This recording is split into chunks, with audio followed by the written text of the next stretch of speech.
Indo-British Advanced Pain Clinic, Noppimayam Surgery Duram. For appointments 9155515563. Welcome to iDream media. So senior actor మంచు మోహన్ బాబు గారు రాత్రి continental హాస్పిటల్లో admit అవ్వడం జరిగింది. సో అసలు కండిషన్ ఎలా ఉంది మోహన్ బాబు గారిది? ఫస్ట్ నుంచి చూస్తున్న డాక్టర్లు దీని గురించి ఏం చెప్తున్నారు వివరాలు తెలుసుకుందాం. ఈరోజు మనతో పాటు ఉన్నారు ప్రముఖ సీనియర్ ఫిజిషియన్ డాక్టర్ జగదీష్ గారు ఫ్రమ్ కాంటినెంటల్ హాస్పిటల్. డాక్టర్ గారు నమస్తే అండి. నమస్కారం మేడం. ఎస్ డాక్టర్ గారు, మంచు మోహన్ బాబు గారు అడ్మిట్ అవ్వడం జరిగింది కాంటినెంటల్ హాస్పిటల్లో. ఫస్ట్ నుంచి మీరే చూస్తూ ఉన్నారు. అసలు ఏ కండిషన్ తో అడ్మిట్ అయ్యారు? మనం వింటూ ఉన్నాము బీపీ ఎక్కువగా ఉంది అని. ఇప్పుడు ఎలా ఉంది కండిషన్? అదండి, నిన్న నైట్ 9:30కి మా ఎమర్జెన్సీకి వచ్చారండి senior actor doctor Mohan Babu గారు. సో వచ్చినప్పుడు చాలా యాంగ్షియస్ గా, కంగారుగా వస్తూ ఇచ్చిన కంప్లైంట్ దెబ్బలు తగిలాయి, తలకాయ మీద దెబ్బలు తగిలాయి, ఫేస్ మీద దెబ్బలు తగిలాయి, ఛాతి మీద తగిలాయి, పొట్ట మీద కూడా దెబ్బలు తగిలాయి, కాళ్ళ మీద కూడా దెబ్బలు తగిలాయి. బాడీ మొత్తం కూడా నొప్పిగా ఉంది, చాలా గిడ్డిగా అనిపిస్తుంది, వీక్ గా అనిపిస్తుంది, నాకు దారిలో కొంచెం లాస్ ఆఫ్ కాన్షియస్నెస్ కూడా అయినట్టుగా అనిపిస్తుంది అన్నట్టుగా చెప్పి ఎమర్జెన్సీకి వచ్చారు. సో ఎమర్జెన్సీకి వెంబడే మా team of doctors in emergency receive చేసుకున్నారు. ఆయనకి ఫస్ట్ ఎయిడ్ ఇచ్చారు. Vitals, BP, sugar, heart rate అన్ని కూడా చెక్ చేశారు. Conscious levels, eye movement, hand movements, head movement, ఎక్కడెక్కడైనా లోకల్ పెయిన్స్, ఫ్రాక్చర్స్ ఏమైనా ఉన్నాయా అన్ని కూడా క్లినికల్ గా ఎమర్జెన్సీలో ఎగ్జామిన్ చేశారు. ఎగ్జామిన్ చేసిన తర్వాత నిర్ధారణలోకి ఇనిషియల్ అసెస్మెంట్ లో కొంచెం లెఫ్ట్ ఐ కింద కూడా బ్లంట్ గా ఇంజరీ జరిగినట్టుగా తెలిసింది. సో బయటికి ఎక్కువగా కనపడకుండా కమిలిపోయినట్టుగా అది ఉంది. కాళ్ళకి కూడా కొంచెం దెబ్బలు తగిలాయి, ఛాతీ కూడా ముట్టుకుంటే నొప్పిగాను, పొట్టలో కూడా ఎగ్జామిన్ చేస్తే నొప్పిగాను ఉండింది. ఆయన బీపీ కూడా చాలా ఎక్కువగా ఉండే. సో ఆల్మోస్ట్ వచ్చినప్పుడు 200/110 ఫ్లక్చువేట్ అవుతుంది. 170 నుంచి 200 మధ్యలో ఫ్లక్చువేట్ అవుతుండే. హార్ట్ రేట్ కూడా చాలా ఎక్కువగా ఉండే. ఆయన వచ్చినప్పుడు చాలా యాంగ్షియస్ ఉండడం వల్ల కావచ్చు, స్ట్రెస్ఫుల్ గా ఉండడం వల్ల కావచ్చు, ఆయనకు ప్రీవియస్ గా బ్లడ్ ప్రెషర్ కూడా ఉంది, హైపర్ టెన్షన్ కూడా ఉంది. ఆ మెడిసిన్స్ కూడా ఆయన తీసుకుంటున్నారని చెప్పారు. సో అది అండర్లయింగ్ ఉండడం వల్ల కావచ్చు, మెడిసిన్ మిస్ అవ్వడం వల్ల కావచ్చు, ఏ కారణమైనా సరే మా కాడికి వచ్చినప్పుడు చాలా హై బీపీలో ఉంది. దాన్ని యాక్సిలరేటెడ్ హైపర్ టెన్షన్ అంటాము, విత్ బ్లంట్ ఇంజరీస్ అంటాము, with anxiety, fast heart beat తో వచ్చారనమాట. సో ఈ అన్ని కండిషన్స్ లో ఆయన రిసీవ్ చేసుకుని ఇనిషియల్ ట్రీట్మెంట్ ఇచ్చి, అసెస్మెంట్ కోసం ఇనిషియల్ ఇన్వెస్టిగేషన్స్ చేసిన తర్వాత ఆయన్ని ఐసీయూ షిఫ్ట్ చేసి బీపీని కంట్రోల్ చేయడానికి కావలసిన మెడికేషన్స్ ఇచ్చి, ఇనిషియల్ గా బీపీని కంట్రోల్ చేసి, యాంగ్జైటీని కూడా కొంచెం కంట్రోల్ చేసి, ఆయనని సపరేట్ రూమ్ కి షిఫ్ట్ చేసి, ఎక్కడైతే cardiac monitoring, continuous nursing care, any time emergency support ఉండేటట్టుగా ఉండే స్పెషల్ రూమ్ కి ఆయన షిఫ్ట్ చేసి, మా టీమ్ ఆఫ్ డాక్టర్స్, నేను as a physician, cardiologist, plastic surgeon, neuro physicians as a team గా అతన్ని అటెండ్ అయ్యి, సో ఫర్దర్ ఆ బీపీని స్టేబుల్ చేయడానికి, ఆయన యాంగ్జైటీని కంట్రోల్ చేయడానికి, ఆయన పెయిన్ ని కంట్రోల్ చేయడానికి, ఆయన ఓవరాల్ కండిషన్ ని ఇంప్రూవ్ చేయడానికి మెడికేషన్ ఇవ్వడం స్టార్ట్ చేశాము. డ్యూరింగ్ ద ప్రాసెస్ ఆయనకి బీపీ ఫ్లక్చుయేట్ అవుతుంది. ఇచ్చిన మెడికేషన్ రెస్పాండ్ ఇస్తూ బీపీ తగ్గి, మళ్ళీ ఆ మెడిసిన్ ఎఫెక్ట్ తగ్గగానే మళ్ళీ బీపీ పెరగడము, హార్ట్ రేట్ పెరగడము, నైట్ అంతా కూడాను స్లీప్ లేకుండా ఉండడము, యాంగ్షియస్ గా ఉండడము, కంగారుగా ఉండడము, కంటిన్యూస్ గా మాట్లాడుతూ ఉండడము. సో వాటన్నిటి వల్ల BP was not getting controlled continuously. ECG చేశాము, హార్ట్ 2D ఎకో మానిటరింగ్ కూడా చేశాము, ఎక్స్రే కూడా చేశాము, అల్ట్రాసౌండ్ అబ్డామిన్ కూడా చేశాము. సో ఇవన్నీ కూడా ఇనిషియల్ గా నార్మల్ గానే ఉన్నా, మేజర్ గా ఫ్రాక్చర్స్ కానీ, రిబ్ ఫ్రాక్చర్స్ కానీ, బోన్ అదర్ ఏరియాలో ఫ్రాక్చర్స్ కానీ మేజర్ గా అనిపించలేదు.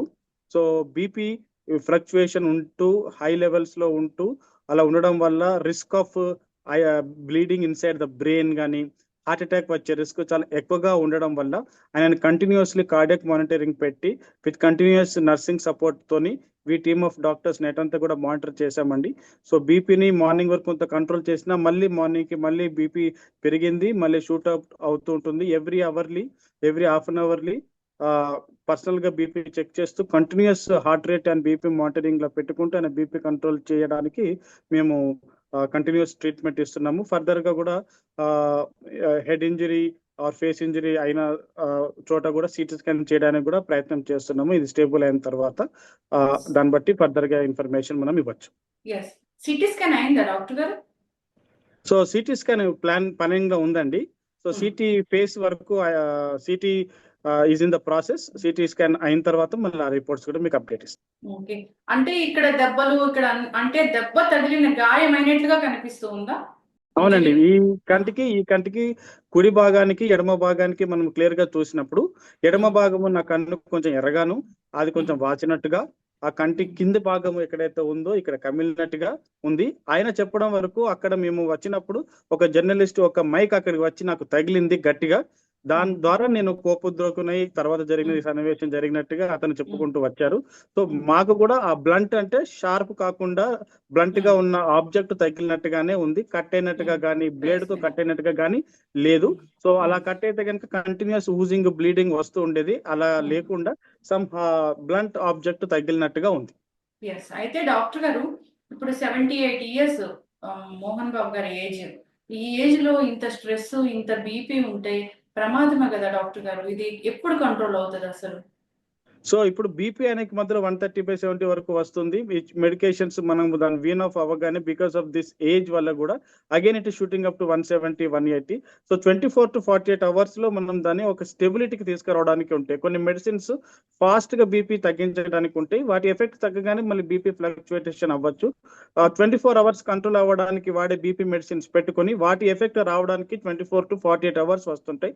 ఆ ఎఫెక్ట్ వచ్చే లోపు ఈ short acting fast acting medicines ఇచ్చుకుంటూ బీపీని కంట్రోల్ చేసి మరి షూటప్ అవ్వకుండా చూసుకుంటూ, సో మనకు minimum 24 to 48 hours, some times 72 hours కూడా పట్టొచ్చు ఇలా హై బీపీ పెరిగినప్పుడు కంట్రోల్ అవ్వడానికి. దాంతో పాటు కూడా అండర్లైన్ స్ట్రెస్ ఫ్యాక్టర్ కూడా ఉండడం వల్ల ఇంత సిచ్యువేషన్స్ నుంచి బయటికి రావడం వల్ల దీన్ని అదొక ట్రామా, ఆయనకి ఫిజికల్ ట్రామా ఒకటి, మెంటల్ ట్రామా కూడా ఉంది. దాన్ని post traumatic stress syndrome, post traumatic stress అని కూడా అంటాము. ఆ స్ట్రెస్ ఉన్నంత వరకు యాంగ్జైటీ ఉంటుంది మనకు, దాంట్లో మనకు తెలియకుండా కూడా బీపీ పెరుగుతుంటుంది. ఇప్పుడు మనం ఇద్దరము జనరల్ గా నేను మా పేషెంట్స్ కి చెప్పేది కూడా, మీతో ఎగ్జాంపుల్ గా చెప్పాలంటే మన ఇద్దరం నార్మల్ గా మాట్లాడుకుంటున్నాం, కామ్ కూల్ గా వీఆర్ టాకింగ్. సడన్ గా నేను మిమ్మల్ని తిట్టాను అనుకోండి, all of a sudden, so you will get anxious, మీకు కోపం వస్తుంది, హార్ట్ రేట్ పెరుగుతుంది, బీపీ పెరుగుతుంది. అది ఒక ప్రాంక్ గా చేశానంటే మళ్ళీ తగ్గిపోతుంది. సేమ్ అదే విధంగా మనం కార్ డ్రైవింగ్ స్మూత్ గా డ్రైవ్ చేస్తున్నంత వరకు ఓకే, సడన్ బ్రేక్ వేయాల్సిన సిచ్యువేషన్ వచ్చింది అనుకోండి, మనకు హార్ట్ రేట్ పెరుగుతుంది, బీపీ పెరుగుతుంది. ఇవన్నీ because of various adrenal hormones releasing in the body.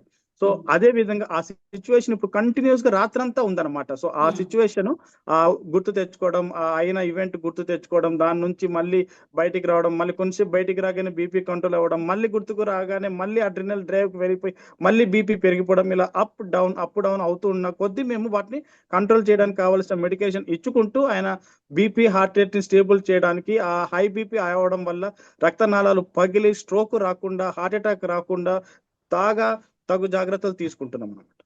Yes, high BP వచ్చినట్లయితే ఇలాంటి హార్ట్ మీద కూడా పడే అవకాశం ఉంటుంది కదా డాక్టర్? ఇప్పటి వరకైతే హార్ట్ చెకప్ చేయడం జరిగింది, ఇప్పటి వరకైతే ఈసీజీ 2D ఎకో చేయడం జరిగిందండి. కార్డియాలజిస్ట్ కూడా చూశారు, డాక్టర్ సివిఎన్ మూర్తి గారు చూశారు. So night ECG 2D echo కూడా చేసాము, మార్నింగ్ కూడా అసెస్ చేసాము. సో హార్ట్ అటాక్ వచ్చినట్టుగా ఏమీ మేము చెప్పట్లేదు, హార్ట్ అటాక్ ఏం రాలేదు. బట్ విత్ ఆల్ దిస్ ఈ అన్ని సిచ్యువేషన్స్ వల్ల బీపీ మాత్రం ఫ్లక్చువేట్ అవుతుంది. బికాస్ ఎప్పుడైతే కొంచెంసేపు కామ్ గా నిద్ర కూడా లేదు, స్లీప్ కూడా లేదు, గత 3 రోజుల నుంచి కూడా నిద్ర పోవట్లేదు అని చెప్తున్నారు. నిద్రపోవడానికి కావాల్సిన టాబ్లెట్ కూడా ఇచ్చినా కూడా నిద్ర రావట్లేదు. అవన్నీ జ్ఞాపకాలు వచ్చినప్పుడల్లా బీపీ పెరుగుతుంది, మళ్ళీ మేము మెడిసిన్ ఇస్తుంటే బీపీ తగ్గుతుంది, కొంచెం నిద్రపోతే బీపీ తగ్గుతుంది, మళ్ళీ ఆ ఎఫెక్ట్ తగ్గగానే మళ్ళీ బీపీ పెరిగిపోతుంది. చాలా బాధాకరమైన విషయం. సో దాన్ని కంటిన్యూస్ గా మానిటరింగ్ చేసుకుంటూ తగు జాగ్రత్త తీసుకుంటూ బయట ఉన్న నర్సింగ్ స్టాఫ్ కూడా ఆయన బీపీ హార్ట్ రేట్ ఇక్కడ బయట నర్సింగ్ కన్సోల్ అంటాము, నర్సింగ్ కన్సోల్ లో కూడా కంటిన్యూస్ గా లోపల సిస్టర్ ఆయన బెడ్ పక్కన ఉండకున్నా కూడా we have a system where బయట ఉన్న కన్సోల్ లో కూడా సిస్టర్ బీపీని, హార్ట్ రేట్ ని, టెంపరేచర్ ని, ఆయన ఆక్సిజన్ లెవెల్స్ ని మానిటర్ చేసే సిస్టమ్ అన్నది కాంటినెంటల్ హాస్పిటల్లో ఉందండి.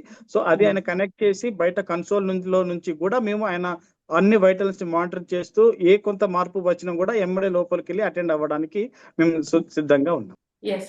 అయితే డాక్టర్ గారు గతంలో ఈ బీపీ కాకుండా ఇంకేమైనా ఉన్నాయా హెల్త్ ఇష్యూస్ మోహన్ అంటే బాబు అవన్నీ గారికి? మనం ఇప్పుడు డిస్క్లోజ్ చేయాలి అన్నది ఇట్స్ ఏ మెడికల్ ప్రొఫెషనల్ గా అవును. We have an agreement between him and me. Um, so I think that um, it is personal thing which is అది ఈ ప్రజెంట్ సిచ్యువేషన్ కి కూడుకున్నది కాదు కాబట్టి ఐ థింక్ ఉన్నవి కన్నా అవి చెప్పడం కరెక్ట్ కాదని నా ఉద్దేశం. ఎస్.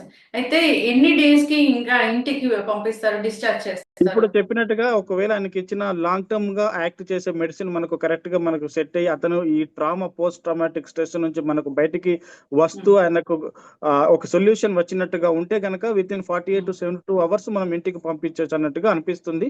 కానీ అది ఒక ఇనిషియల్ అసెస్మెంట్. సో కొందరికి లాంగ్ టర్మ్ 1 week కూడా ఉండొచ్చు. బీపీ మనము 4 మెడిసిన్స్ 5 మెడిసిన్స్ ఇచ్చినా కూడా కంట్రోల్ అవ్వని పక్షంలో దాన్ని రిఫ్రాక్టరీ హైపర్ టెన్షన్ అని కూడా అంటాము.